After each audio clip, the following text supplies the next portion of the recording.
Maybe you're changing companies or shifting careers or you're going full-time on a side hustle or perhaps you just need a break. Marami tayong reason kung bakit tayo magre-resign. Hopefully, ang reason mo is because either may mas maganda ka ng trabaho na lilipatan or you're going to go full-time and start your own business. But it's still a valid reason kung gusto mo lang talaga magpahinga or you want to try freelancing. So, whatever the reason is, leaving a job can be incredibly exciting but also a little scary. Meron yan excitement na may kaba at takot. Especially when it comes to your finances. Kasi yan naman talaga yung number one concern natin kapag magre-resign tayo sa trabaho. So before you hand in that resignation letter, make sure you're financially set up to enjoy your next move with minimal stress. Kailangan natin pagplanuhan. Parang out-of-town trip din yan. Hindi tayo pwedeng basta-basta aalis. Kailangan pagpaplanuhan natin. Meron na ba tayong enough na pera? Alam ba natin yung pupuntahan natin? May map ba tayo nung dadaanan natin, etc. So, similarly, there are several things that you need to prepare and think about before you take that leap. The first thing that you need to think about is to know where you are financially. Nasaan ka ba? Kamusta yung finances mo? Do a financial inventory. This means you need to list out everything that you've got. Magkano ba yung savings mo? Ano-ano ba yung mga investments mo? Magkano lahat ng utang mo? Magkano yung usual na gastos mo every month? Basically, this is your cash flow, your savings, and your debt. Seeing the big picture helps you understand how long you can comfortably cover your living costs without a steady paycheck. After you determine yung financial standing mo, this will really help you set your goals for the transition. Ano ba yung next move mo? Ilang buwan yung kailangan mo para makapaghanap ng bagong trabaho? Or if you're going to start your own business, hopefully meron ka ng capital dun sa business, but before maging stable and profitable yung business na plano mo, ilang months yun? Do you have enough savings para i-cover yung expenses mo? So knowing your target gives you a clear focus and will help you prioritize where your money goes. The next one is to complete your emergency fund.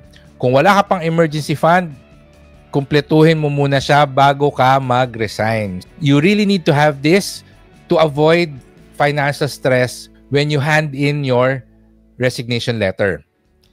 Having an emergency fund is essential, especially when you're in between jobs. So standard advice is to save 3 to 6 months of living expenses, but if you're stepping into freelancing life or launching a business, aim for 9 to 12 months. It's more challenging, but it's also your safety net if things take longer to ramp up than you expect. Set up automatic transfers to your savings account, cut unnecessary expenses, and find ways to increase your income. The more you can save now, the less you'll worry later.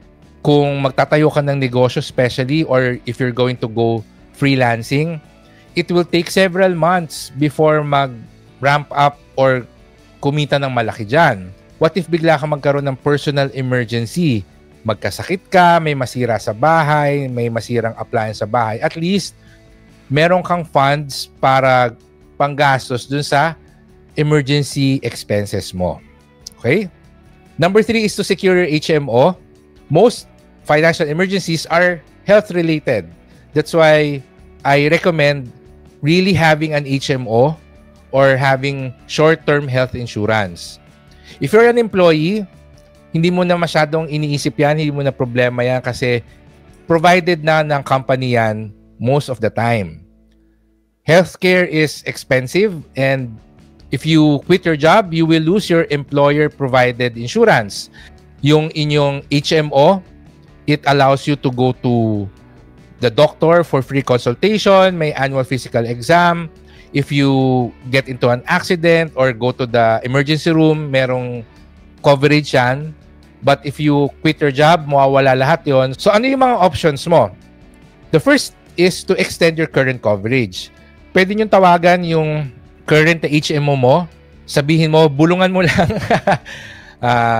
Sir or Ma'am, bala ko po kasi mag-resign pero gusto ko po i-continue itong healthcare plan ko sa inyo. How can I continue this same plan as an individual? Most of the time, merong option but it will become a little bit expensive because pag employer provided HMO, a portion of the fee is covered by the employer. Minsan wala namang kaltas sa inyo yan. Ang kaltas lang sa inyo yung PhilHealth, diba? Pero yung HMO, full na binabayaran ng company. So, syempre, that's additional expense sa inyo na kailangan mo i-consider when you're creating your budget for the transition, which we will talk about later. Call your company's HMO and ask how you can continue your health plan when you leave the company.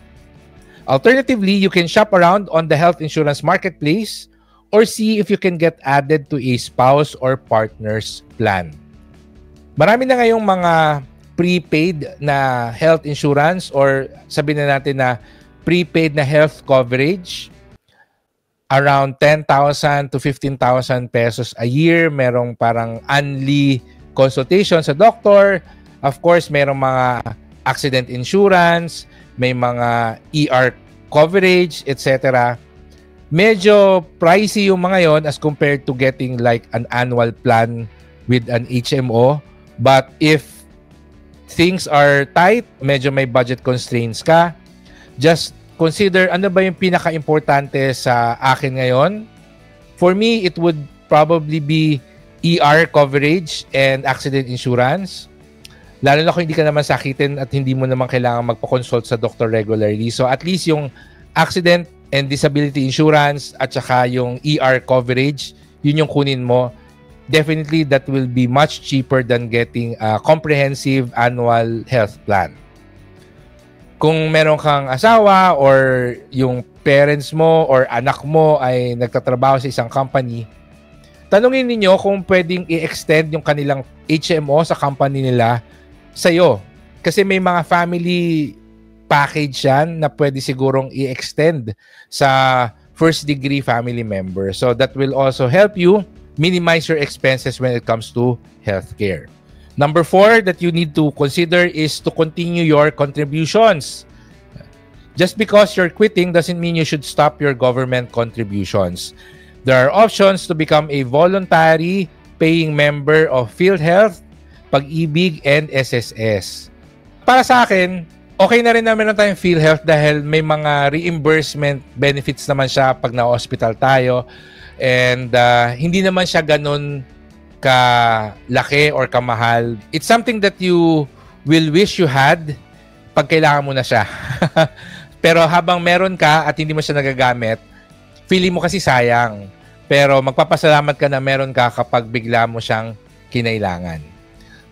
Yung Pag-ibig P1, that's also important, especially if you're planning to buy a home or take out a home loan in the near future.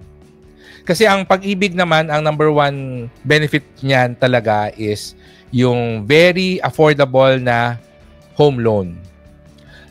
Also, if you plan to invest or if you're investing in Pag-ibig MP2, required din na meron kang Pag-ibig P1 or member ka ng Pag-ibig. Although, if I remember it right, dapat at least 2 years ka ng member ng Pag-ibig para maging eligible for Pag-ibig MP2. So, if you're already past that, then hindi na mandatory na member ka ng Pag-ibig 1. But if you're planning to take out a loan, it's better to be an active member when you apply. Okay? And also, yung SSS. If you want to be eligible for pension sa SSS when you retire, kailangan meron kang 120 months of contribution. So that's basically 10 years kang member. Kung hindi ka pa member for 10 years, so mas maganda siguro na i-continue mo yung pagbabayad ng SSS if you're after the pension that you'll receive upon retirement. Also, yung SSS, ang main benefit din yan for me is yung access to very low interest loans, personal loans, and by keeping your SSS contributions or SSS membership alive, you'll always have those low interest loans as backup pag nagkaroon ka ng urgent need for money. Personal finance is personal. I will admit that it's easier to just ignore this. But if you're unsure about your next career move, especially kung ang plano mo ay maging freelancer na or magtayo ng sarili mong negosyo, then making space in your budget for these 3 government contributions can make a huge difference in your future. Kung ang plano mo ay mag-resign ka kasi lilipat ka ng ibang company or magpapahinga ka for a few months tapos maghahanap ka ulit ng bagong company, then probably you can just ignore this. But if you're planning to transition to become a freelancer or start your own business, it's essential to decide on how you will continue your contributions. Number 5 is to budget for the transition period. Na banggit ko na to kanina. When you no longer have a steady paycheck, budgeting becomes your best friend. Figure out what you'll need to cover your monthly essentials and what you can put on hold. This might mean scaling back on things like eating out, entertainment, and those random online shopping. Create a lean budget that covers only what you need and gives you breathing room to navigate this transition. If possible, think of creative ways to bring in extra income like freelancing, consulting, or even a part-time gig to ease the financial pressure while you build up your new plan. So kung balak mo magpahinga lang for at least 3 months, so kailangan naka-ready na rin yung 3 months worth of your expenses na fund, which is hiwalay pa dun sa inyong emergency fund. Kung balak mo magnegosyo at sa tingin mo it will take around 6 months bago maging stable and secure yung cash flow ng negosyo, kailangan meron ka 6 months worth na budget or fund for your personal necessities habang hinihintay mong lumago yung negosyo, habang pinapatakbo mo yung negosyo. So this will really help you avoid yung financial stress and anxiety. Kasi kapag stress tayo, we can also become less productive. So kung nagtatayo ka ng negosyo, distracted ka pa nung saan ka kukuha ng pangkain mo bukas or saan ka kukuha ng pambayad ng kuryente next month. Instead of focusing on how to grow your business, may iba ka pang mga iniisip. And we don't want that. So even before you resign, make sure that you have your emergency fund plus your transition fund. Yun na lang yung tawag natin sa kanya. Number 6, this is something that a lot of people don't even consider doing, which is educate yourself on taxation. So this is particular sa mga magre-resign kasi magiging freelancer or magtatayo ng sarili nilang negosyo.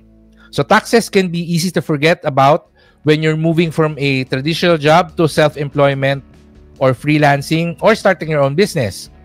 Keep in mind that if you're working for yourself, the government will still want their piece of the pie. So start setting aside a portion of your income for taxes, and if you're new to this, consider talking to a tax professional to get a handle on what to expect. If your income is likely to be lower in your transition year, you might also drop into a lower tax bracket, which can open up opportunities for tax deductions and credits. So kung mag-resign ka para maging freelancer and for example, hindi naman lalagpas ng 250,000 yung kikitain mo for the year, you're actually tax exempt. I would say wala kang babayaran taxes, but you still need to file. It will help to talk to an accountant or a tax professional kung paano ba yung mga steps na kailangan mong gawin during the transition. Sa BIR mismo, usually merong BIR Officer of the Day that you can initially ask kung ano yung mga kailangan mong gawin. Sometimes may mga RDO o yung Revenue District Office na nag-offer ng mga seminars, mga libreng seminars kung paano mo ba aayusin yung taxes mo if you're a freelancer, professional, or running your own business. So don't forget about this because paying your taxes will have its own benefits. Minsan, kailangan mo ng ITR pag mag-apply ka ng visa. Kapag mag-apply ka ng loan, you have to show yung revenue mo, revenue ng business, or yung personal na income mo to get approved for a loan, etc. So, remember to educate yourself about taxation and don't forget to pay your taxes. Lastly, don't burn bridges. Before you go, make an effort to keep connections strong. Huwag mong aawayin yung mga office mates mo, huwag mong aawayin yung boss mo, kahit na hindi mo sila gusto, but at least keep the relationships open. Networking can open up unexpected opportunities down the line, whether that's a consulting gig, a freelance project, or even a referral to another job. You never know when those connections will come in handy. So live on good terms and stay in touch. Yung mga office mates ko, nung nagtatrabaho pa ako, hanggang ngayon, friends ko pa rin sila. We don't talk as often, but we're still connected on Facebook. Every now and then, we greet each other, happy birthday, Merry Christmas, or sometimes there's a random kamusta ka na, especially when you see on their timeline na meron silang milestone na na-achieve. Yung isa kong office mate dati, nagkaroon ng bagong baby. So, kinongratulate ko and then nagkamustahan ng konti. To be honest, that person, ang dami kong nakukuhang referral sa kanya na clients. Kasi siya, alam niya yung work ko, although siya naman, hindi niya ako kailangan. Very smart din with his finances. But, may mga friends na siya, actually, 2 na yung friends niya na na-refer sa akin as a client for financial consultation. I nurtured our friendship and hindi ko ginawa yun dahil I was hoping na bibigyan niya ako ng client. But it was a genuine and sincere desire to stay friends. Quitting your job is a big decision and it takes a lot of courage to make it happen. The key to doing it confidently is to set yourself up financially before you go. With a strong savings cushion, a plan for healthcare and insurance, and a budget for the transition, you'll be in the best position to enjoy the adventure ahead. Whether you're chasing a dream, looking for balance, or just needing a change, taking these financial steps will help you start this new chapter on solid ground.